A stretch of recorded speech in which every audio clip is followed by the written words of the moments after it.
Hello, ma'am. Good evening, sir. You can start now, sir. Yeah.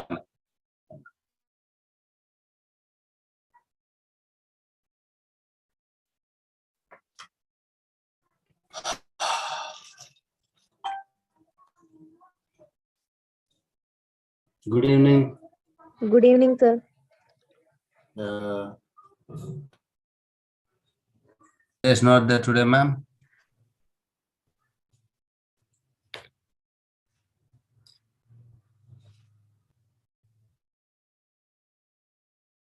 About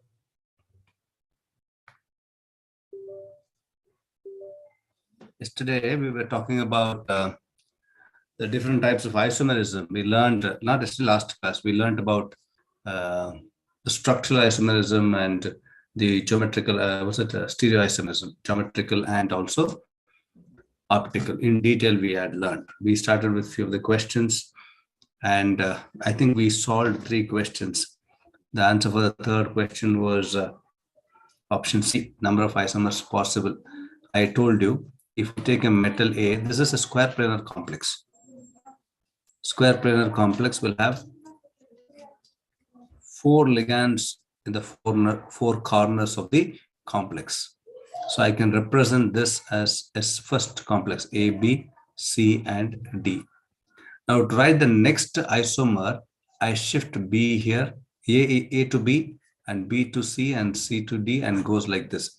So when I shift, what happens is we get the next molecule, next isomer, that is, you will get A here, B, C, and D. The third isomer possible for this is again shifting all this. So what do I have now? The fourth isomer we will get is the third isomer. Sorry, the third isomer will be this. This will be D, and this will be A, and this will be B, and this will be C. Now, if we try to write the fourth isomer in the same manner, if you shift, so you will get metal, and also you will have 4 corners like this. You will have C here, D here, A, and B. You can see the first and the fourth looks similar. A and B is on the same side. Here also A and B is on the same side. B and C on the same side. B and C on the same side. C and D is on the same side. So first and the fourth one will remain same. So only 3 isomers are possible for this of the complex type M, A, B, C, D. Do you understand this? A, B, C, and D are different types of ligands. You should remember. So they are marked here. A, B, C, and D are monodentate ligands. So number of isomers possible is 3. We learned it yesterday, last class. So we'll continue with the topic now. Which of the following complex species is not expected to exhibit optical isomerism? Which of the following complex species is not expected to exhibit optical isomerism? Now we'll try taking an example here. This all are octahedral complexes, only 6 ligands. Now if we write this molecule, the molecule we can write like this. 6 the coordination number is 6. We can represent neatly like this. We can have NH3, NH3, NH3, Cl, Cl, and Cl. Now, if I draw like this, this molecule will have a plane of symmetry. Now, what is plane of symmetry? Plane of symmetry is an imaginary line which dissects the molecule into 2 equal halves. When I say we dissects the molecule into 2 equal halves, now this molecule will be divided into 2 equal halves. Therefore, and they will not have the mirror images overlapping. Therefore, this molecule, option D, will not exhibit optical isomerism. So whenever a molecule has a plane of symmetry, whenever a molecule can be divided into 2 equal halves, then the molecule will not exhibit geometrical isomerism. So this molecule, option D, has plane of symmetry. So therefore, this will not exhibit geometrical isomerism. The next one, The compound, this CONH3 4 times, NO2 twice, Cl exhibits linkage, geometrical, optical isomerism, linkage, ionization, optical isomerism, linkage, ionization, isomerism, geometrical isomerism, all this. So now if you observe this molecule, it is CO, wait, it is NH3 4 times, NO2 twice, and Cl. This is the molecular formula they've given. Now, since they've given this as a molecular formula, now firstly, if we talk about the molecule, we can write it as CONH3 4 times NO2 NO2 Cl and NO2. So what I've done is one of the nitrate ion has been marked as a counter ion, and I've taken the chloride ion inside. Now the second molecule, if I write like this, CONH3 4 times ONO Cl and NO2. Now just observe this molecule. This molecule has here NO2, nitrogen is a donor atom. Here, oxygen is a donor atom. Now this molecule can exhibit linkage isomerism. So you should be in a position to arrange the ligands in different way possible, so that you can show what type of isomerism the molecule can exhibit. Now, since this molecule, here it is through nitrogen and here it is through oxygen, therefore this molecule can exhibit linkage isomerism. Now the second one is CONH3 4 times NO2 Cl and what? NO2 and CONH3 4 times NO2 twice Cl. Now you can see this molecule will exhibit ionization isomerism. Why this will exhibit ionization isomerism? And in aqueous medium, this will give nitrate ion and the complex ion here. This will give chloride ion, which is free, and the complex ion here. So what is ionization isomerism? Isomerism, which gives different ion in water, will be called as ionization isomerism. Now you can see the options they have given: linkage, geometrical. Now we spoke about linkage and ionization. So the third one should be the geometrical. The order also matters a lot. So first we learned linkage, the second we learned ionization, the third is geometrical isomerism. Let us understand whether this molecule exhibits geometrical isomerism or not. The first structure, since the coordination number is 6, it will have octahedral geometry. It will have octahedral geometry, which is NH3, NH3, NH3, here it is NH3, NO2, and NO2. We'll take this molecule itself, only this molecule will take. Now what happens is, this line has to give positive ion here. This will give you positive ion. Now, if you observe this molecule, this will be called as a cis isomer. Why it will be called as a cis isomer? If I number this as what? 1, 2, 3, 4, 5, and 6. You can see 2 and 3 is close by. Likewise, 3 and 4 is close by. 5 and 6 is close by. 1 and 6 is close by. Therefore, it will be called a cis isomer. Now, the same molecule, if I write it in other fashion possible, this is an octahedral geometry. I write it as NH3, NH3, NH3, NH3, and if I write it like this, NO2 and NO2. See, NO2 is on the opposite side of the metal. One NO2 is on the upper plane, the other NO2 is on the lower plane of this complex. So this is called as what isomer? This will be called as trans isomer. So cis and trans isomers are called as geometrical isomer. So therefore, this complex ion, this complex can exhibit linkage isomerism, ionization isomerism, and also geometrical isomerism.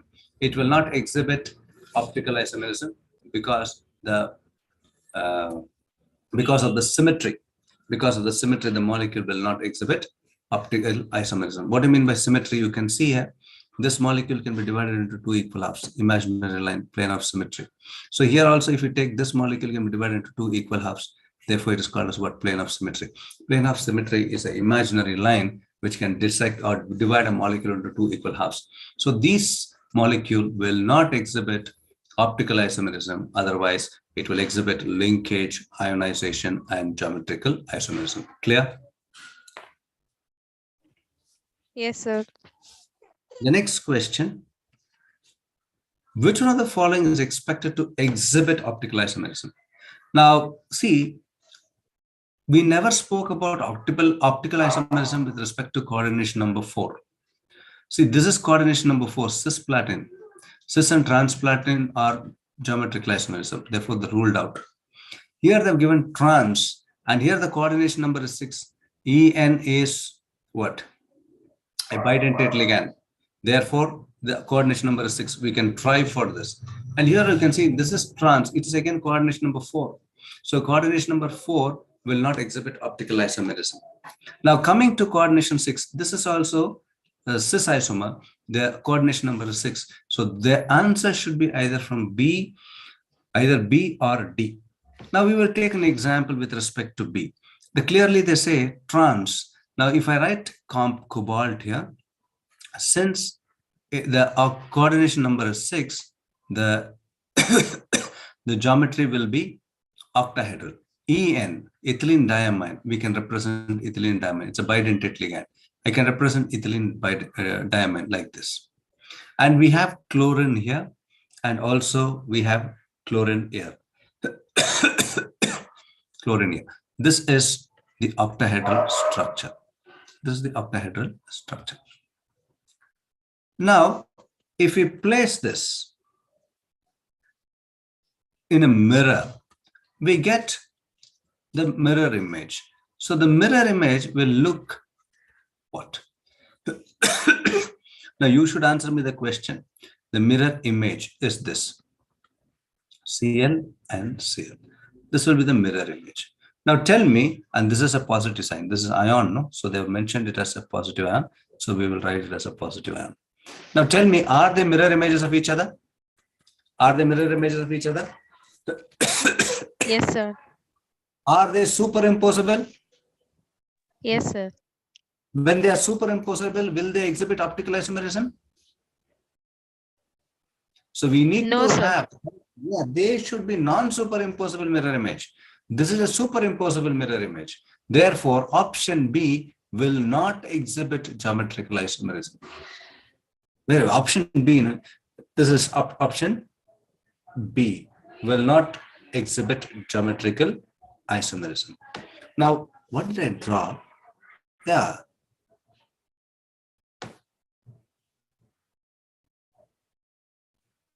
So this will not exhibit what? This is cis form. This is trans. This is trans. No? What's the answer? This is trans. So it is not exhibiting geometrical isomerism. Coming to cis form. In order to understand the cis form, I will erase this. Now we understood the trans form is a superimposable mirror image. Since it is a superimposable mirror image, it will not exhibit geometrical isomerism. We will talk about the transform of it now. Now, cis form of it, sorry. Trans is not exhibiting geometrical. Cis form we will try. It is also a octahedral complex because the coordination number is 6. So I will write En here. Here also I will write an En, and I will write Cl and Cl. See, this is an octahedral complex. This is an octahedral complex. Now, if I place the mirror here, what will happen? So I will have a cobalt ion here, and I will have the structure like this. So En will be here, and I will have Cl and Cl. Now see, these are mirror images of each other, no doubt about it. Are they superimposable?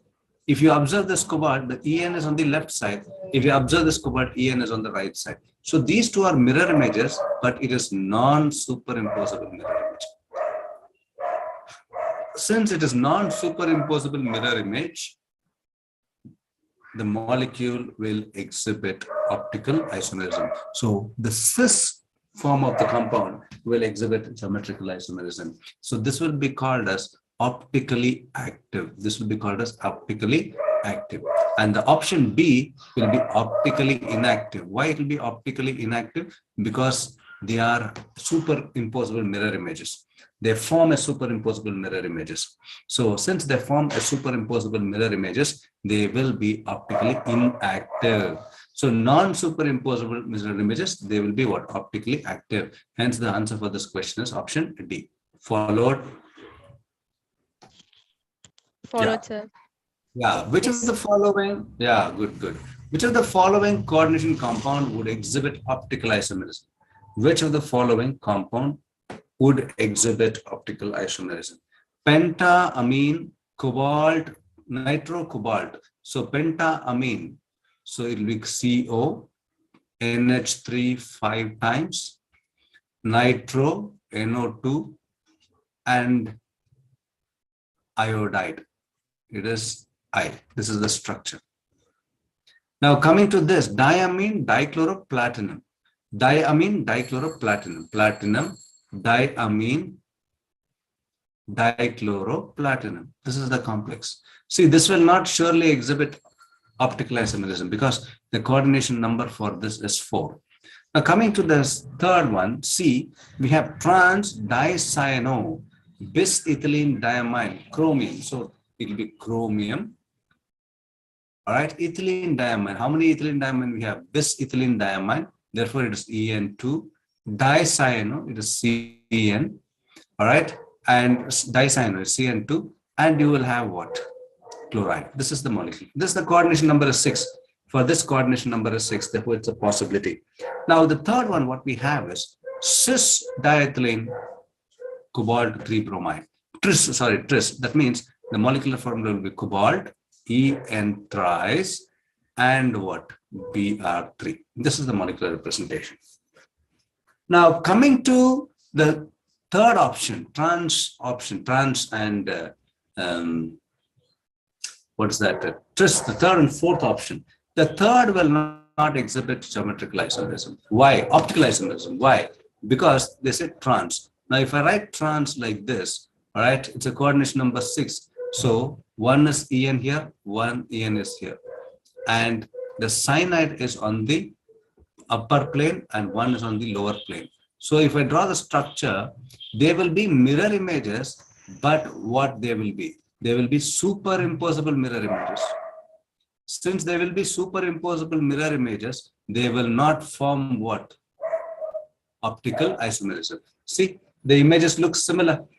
Since they have same type of image, they are called as what? Superimposable mirror image. Imposable mirror image. Since they have superimposable mirror image, they will be optically inactive. They'll be optically inactive. Now coming to the fourth option, we have cobalt En thrice Br3. That is, they have tris ethylene diamine cobalt bromide. Tris ethylene diamine cobalt bromide. Now, if I write a structure, it is octahedral. So if I write a structure like this, now we will try. This is the first ethylene diamine molecule here. This is a second ethylene diamine molecule, and this is a third ethylene diamine molecule. And the charge on this is 3+, and the charge on this is 3+. Now, if I place a mirror, see what happens. If I place a mirror, the molecule will look like what? Again, it is octahedral. Right, so you will have coordination number, the structure like this. This which is on the right hand side will be in the left hand side. These ethylene diamine which is on the left hand side of cobalt will appear to be on the right hand side. Now tell me, are they mirror images of these? They are mirror images of these, no doubt. But are they superimposable mirror images? They are non-superimposable mirror image. Since they are non-superimposable mirror image, they are optically active. Yeah, optically active.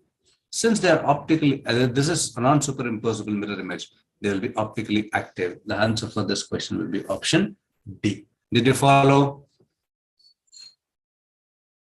Yeah. Yes, sir. All right. Next question is, which of the following is considered to be anti-cancer species? Now, anti-cancer species is cisplatin. We learned about this in detail, cisplatin. So platinum, you will have, and it's a square planar complex. So what is the molecular formula of cisplatin? It is PT, NH3 twice, Cl2. So cisplatin, NH3, Cl and what Cl. This is the representation of cisplatin. Cisplatin, this is an considered to be anti-cancer species. It will prevent the growth of cancer cells. Now look at this. The first option is not the cisplatin. So here we have all 4 chlorine. Therefore, this is also not cisplatin. Option C, if you see, it is cisplatin. This is cisplatin. You can see NH3 on the same side, chlorine on the same side. This is cisplatin. A UPSC name is different. See, this is transplatin. So transplatin is not used for cancer treatment. So cisplatin is used for cancer treatment. Hence, the answer for this question is option C. So you should remember the structures of certain molecules so that you can answer. Few more questions and then we'll go to the next part of the topic, important topic.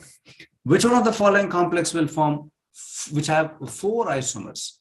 Which one of the following compound will have 4 isomers? When we say 4 isomers, see, all has coordination number 6. All has coordination number 6. Since all has coordination number 6, we should find out which of the following will have 4 isomers. Now, if we take an example of the second one we will take, that is CO, En twice, Cl2 and Cl. The complex has octahedral geometry. When we say a complex has octahedral geometry, I will write like this. Now here, I will write what's that? Cl here and 1 Cl I represent, and I write En and En here. So this will be what isomer? This will be a trans isomer. This will be a trans isomer because chlorine is on the opposite side. Now likewise, if you take CO, if I write like this, you have En, Cl and Cl. So these are bonded and this is also bonded. You can see this is a structure of octahedral. Now chlorine is on the same side, close to each other, and ethylene diamine on the close to each other, therefore will be called as cis isomer. So these two are called as geometrical isomers. These two are called as geometrical isomers. Now 2 isomers we learned. Now coming to the same molecule, if I represent this molecule, cis molecule, if you represent, I will write here CO. I will represent octahedral structure like this. And we will learn this is Cl, and this is Cl, and this is En, this is En. See, all this you have to do it in a very short time. So only by practice it's possible. This is what isomer? This is an optical isomer. Why this is an optical isomer? We'll see. This is positive. Now, if I place these all are also ions, positive ions. I didn't mention positive ions. These are also positive ions. And if we keep a mirror here, what happens is you get CO, you get chlorine here, you get En here, and you get En here. And this is also a positive charge. I represent a positive charge. But they are mirror images of each other, but they are non-superimposable. They are not superimposable mirror image. Since they have non-superimposable mirror image, they will be optically active. They will be what? Optically active. So this molecule, the option B shows 4 isomers, 2 geometrical isomer and 2 optical isomer.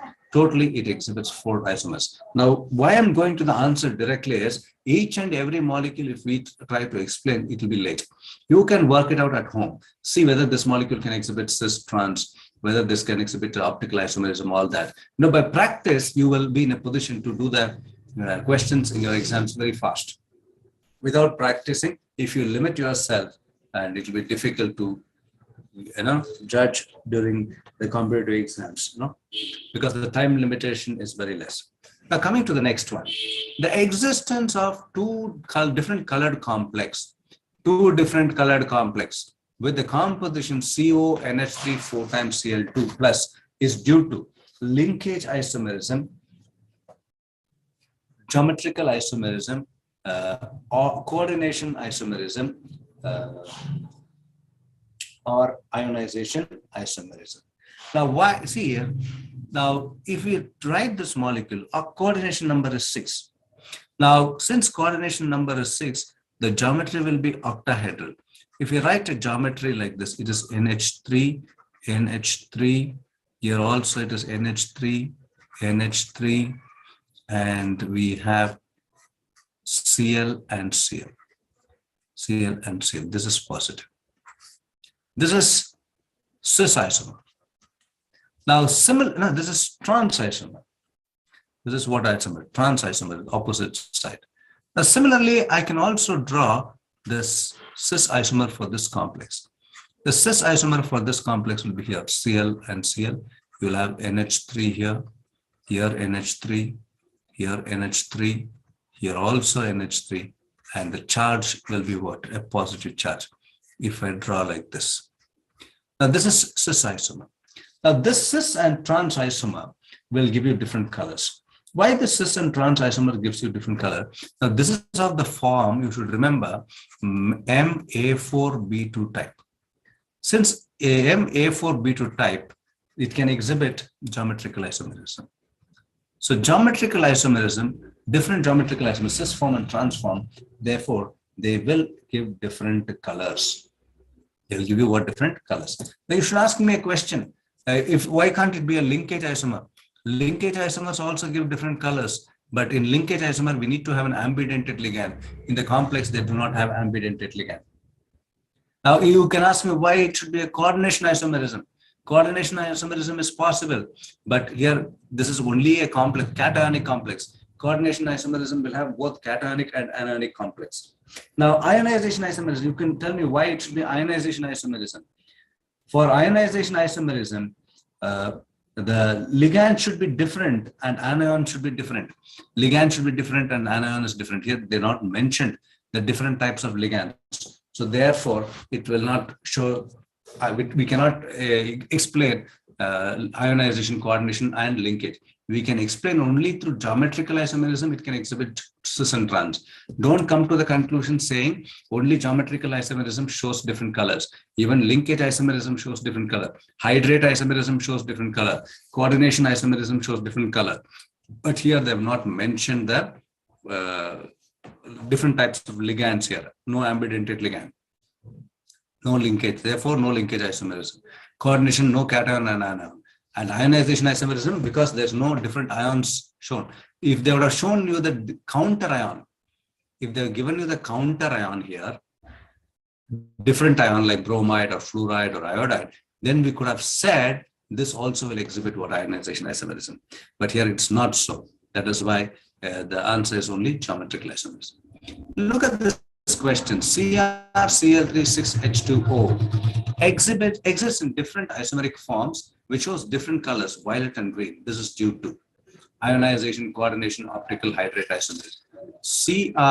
CrH2O 6 times Cl3. First molecule, I can write like this. Here, water is behaving like a ligand.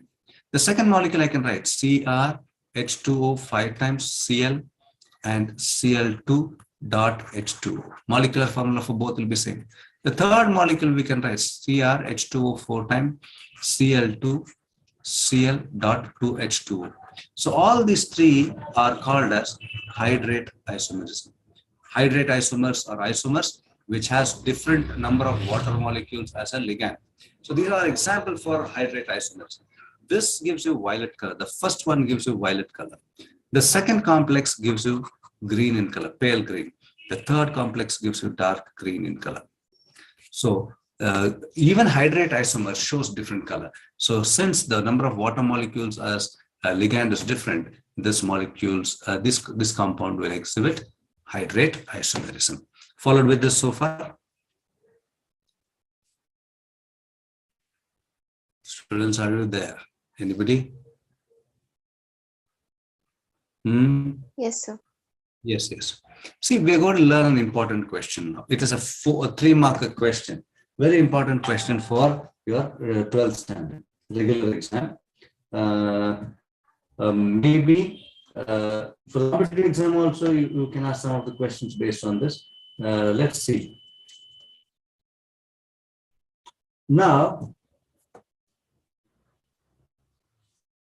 bonding in coordination compounds. Bonding in coordination compounds is based on Werner's theory. Alfred Werner gets a Nobel Prize for his work in coordination compounds. Now, some of the postulates of Alfred Werner we have to learn. So they can ask you postulates of Werner's theory. So there are 3 or 4 postulates in Werner's theory. We will learn 3 or 4 postulates in Werner's theory, and then we will take some examples. Now, I want some space to work out Werner's theory. I am looking out for space. 1 minute. Yeah. Now, what is this Werner's theory? Postulates of Werner's theory. Now, before we could understand Werner's theory, we will take 2 examples, K4 FeCN6 and K3 FeCN6. So I didn't name these molecules. Okay, IUPAC, you should try to name it. Okay, maybe we will try naming. K4 FeCN6 is potassium, hexacyanide, cyanide, it's a negative ligand, cyanide, ferrate. Why ferrate? It's an anionic complex, ferrate, and here the charge on this will be 2. And in K3 FeCN6, all right, it will be potassium, hexacyanide, ferrate 3. Here the oxidation number of iron is 2. Here the oxidation number of iron is 3. I want you to calculate the oxidation numbers. So when we were learning the naming IUPAC, we learned with the coordinate, the oxidation number calculation, okay, in detail. But now for the lack of time, and we're talking about different concept, I've just given you iron as +2 here and iron as +3. Now, first postulate in Werner's theory is the central metal atom or ion possesses 2 types of valencies. 2 types of valency. What do you mean by valency? Valency is combining capacity of an element is called as valency. Now, Werner's theory clearly says the first postulate in Werner's theory is according to Werner's theory, the central metal atom or ion possesses 2 types of valency. One is called as primary valency. Primary valency is represented by 1 degree. And the second one is secondary valency. The secondary valency is represented by 2 degree. So what's the first postulate in Werner's theory? The first postulate in Werner's theory is, all right, the central metal atom or ion possesses 2 types of valency, primary and secondary valency. The second postulate in Werner's theory is primary valency corresponds to oxidation number. Oxidation number of central metal atom or ion corresponds to oxidation number of central metal atom or ion. Now, secondary valency corresponds to coordination number. Coordination number. We will learn that. Secondary valency represents what? Coordination number. After I write the postulate, I'll explain. The third is primary valency is ionizable, or primary valency is variable. Secondary valency is non-ionizable. It is not variable. The fourth point is primary valency is not directed in space. It's not oriented or it's not directed in space. Secondary valency is directed is directed in space. In space. Now, these are the four postulates in Werner's theory. What are the four postulates in Werner's theory? All right. The first one is central metal atom or ion possesses two types of valency, primary and secondary valency. Now, if you take this example, K4FeCN6, in K4FeCN6,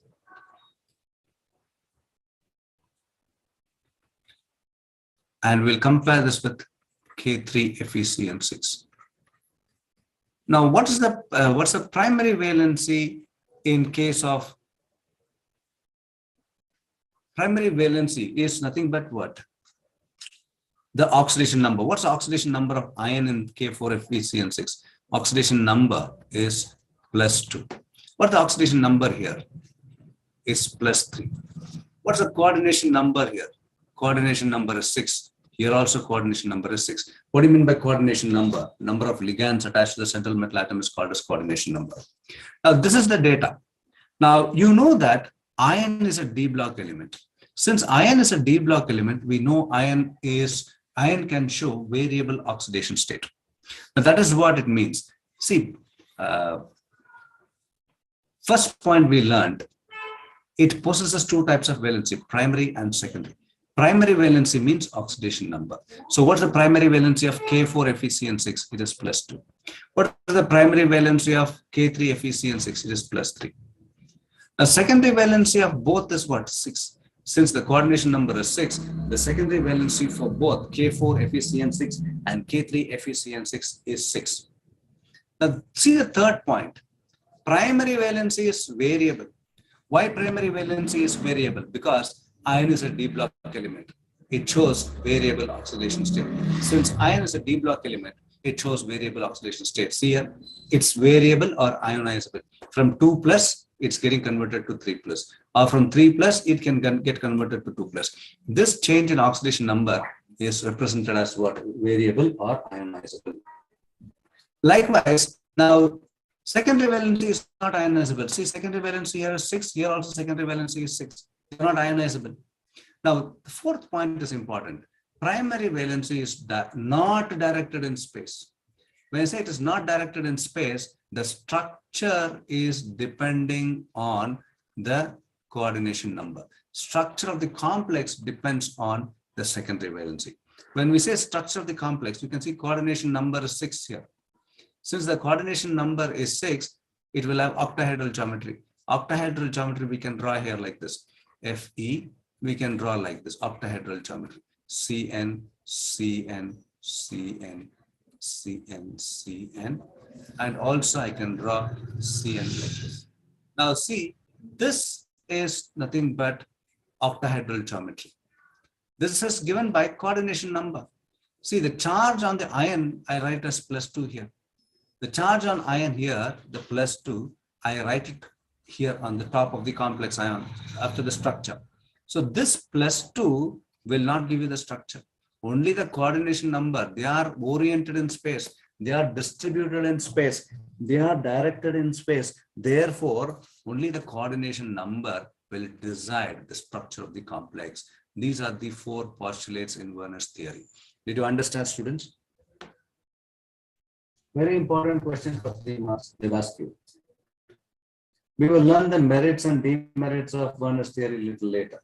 But did you follow what is the postulates of Werner's theory? What are the postulates of Werner's theory? The first postulate is, okay, the central metal atom or ion possesses or contains two types of valency. What are the two types of valency? One is called as the primary valency, the other one is called as a secondary valency. Now, this primary valency means the oxidation number. Our primary valency corresponds to oxidation number.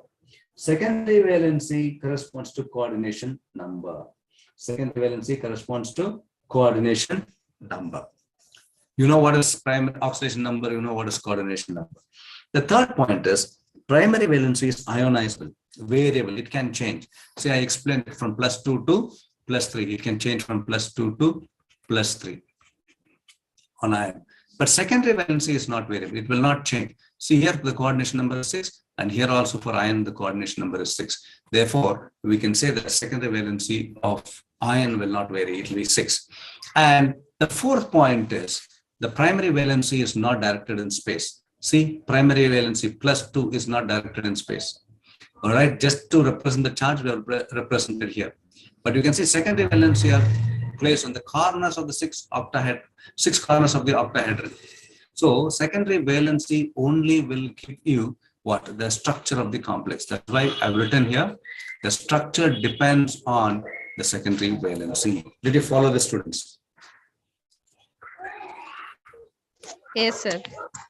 Yeah. Now we have to learn few topics on Werner's theory.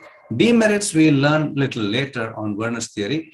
If you are very confident with the postulates of Werner's theory, we will learn the structures of Werner's theory now. Some of the examples I have to teach you on Werner's theory. I missed out one more point. Sorry, I just remembered now one more point I missed out. That's an important point. Maybe we will make that as a fifth point here. I will write. See, primary valency is always satisfied by.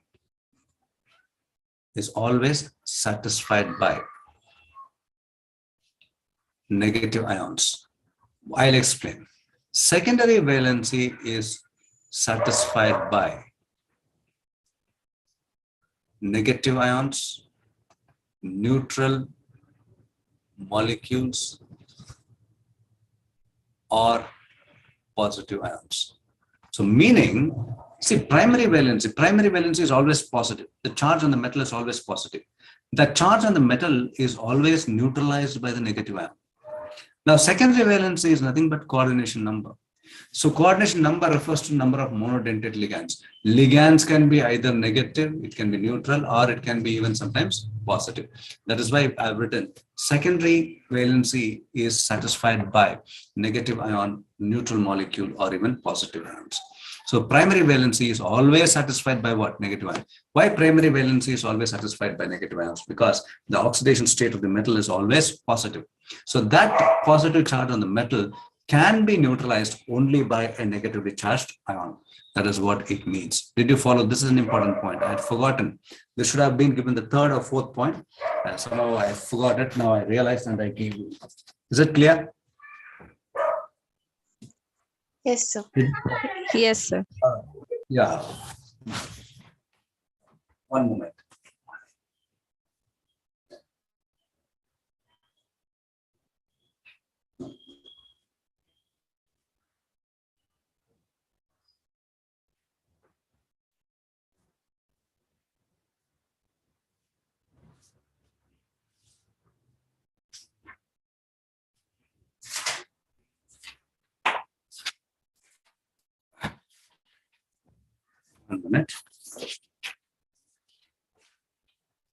Looking at an example for a molecule so that I can explain Werner's theory. Yes.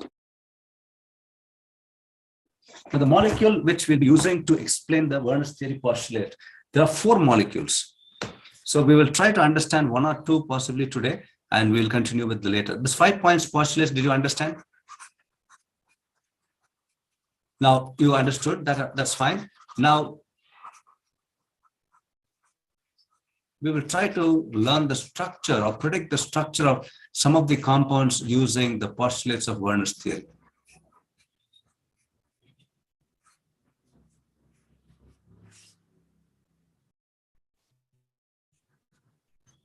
One minute, you give me a minute time.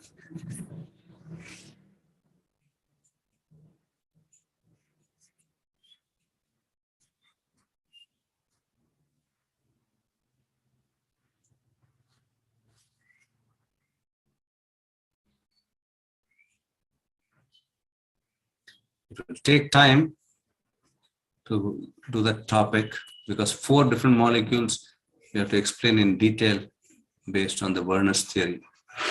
Right? Anyways, we'll see what can be done. Now, before we can understand the structures, now what are the demerits of Werner's theory or limitations of Werner's theory? Is there any limitations of Werner's theory? Now, we learned the postulates of Werner's theory, is there anywhere the type of bonding between the metal and the ligand mentioned? Did I mention what type of bonding is there between the metal and the ligand? No, sir. No, we never mentioned the type of bonding between the metal and the ligand. That is one of the demerits of the Werner's theory. So Werner failed to explain the type of bonding between the metal and the ligand. So to overcome that demerit of Werner's theory, one more theory was proposed, and that theory was proposed by Sidgwick's theory. That is called as Sidgwick's theory. We will learn Sidgwick's theory and wind up because of the lack of time. We have only 5 more minutes to 8. All right. So Sidgwick's theory, and then we will learn the applications of Werner's theory in the next class, maybe on Tuesday. Now, what is the Sidgwick's theory? We will understand the Sidgwick's theory. Now, copper sulfate solution, when it is allowed to react with aqueous ammonia, we get a blue colored complex. A very dark blue colored complex we will get like this. A dark blue color complex. Now, what is the Sidgwick's theory? This is also called as Sidgwick's electronic theory. Sidgwick's electronic theory. Now, what is the Sidgwick's electronic theory? Now, in copper sulfate, copper has 2+ ions. Now, ammonia, each ammonia has a lone pair of electron. Each ammonia has a lone pair of electron. So the valency of this complex, you can see, the primary valency is +2, the secondary valency is 4. The coordination number is 4. That is why I'm taking 4 ammonia molecules. What Sidgwick's theory says is ligands donate minimum of 1 pair of electron to the central metal atom. So when ligands donate both the electrons to the central metal atom, the type of bonding between the metal and the ligand is coordinate bond. Is what bond? It is coordinate bond. This theory, the type of bonding in between the metal and the ligand is proposed or is given by Sidgwick. What he says is the ligand donates a pair of electrons to the central metal atom, minimum 1 pair. Since both the electrons are donated by one atom to the other, the type of bonding formed is a coordinate bond. This coordinate bond is also called as dative bond. It's also called as dative bond. Did you understand? So Sidgwick gives a theory that which Werner failed to mention the type of bonding between the metal and the ligand. So Sidgwick's theory, the electronic theory says ligands donate a pair of electrons to the central metal atom. Therefore, the type of bonding between the ligand and the central metal atom is a coordinate bond. Did you understand? So I didn't write here, and it's not printed also. You should remember. Werner's theory postulates are here. Since I didn't have place, I wrote it. See, this is Werner's theory postulate. See, Werner's theory, the type of bonding. So primary valency. What is primary valency? This is non-directional and ionizable. I told you. Its structure. This ionizable means it is variable. It can change. I took an example from +2 to +3. I explained. Likewise, the secondary valency is directional. It's oriented in space and it is non-ionizable. So it is not variable. So secondary valency gives you the structure of the complex, and it is non-ionizable. It is equal to the number of ligands. We learned it in detail. Now just observe this. Now this is a complex. Now this is a complex ion. This is a coordination sphere. Whatever is in the bracket is called as coordination sphere. Whatever is outside the bracket is called as counter ion. Sometimes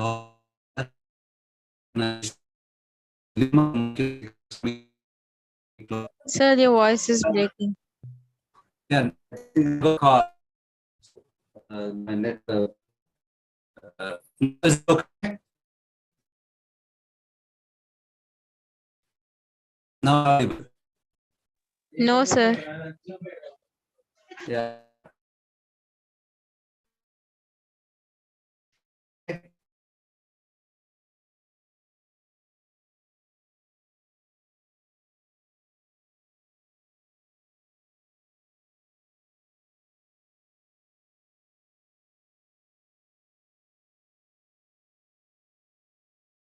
Sir, you are not audible.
Children, let's wind up today. We'll continue on Monday. Okay, ma'am. Okay. Thank you, darlings. Thank you, darlings. Bye.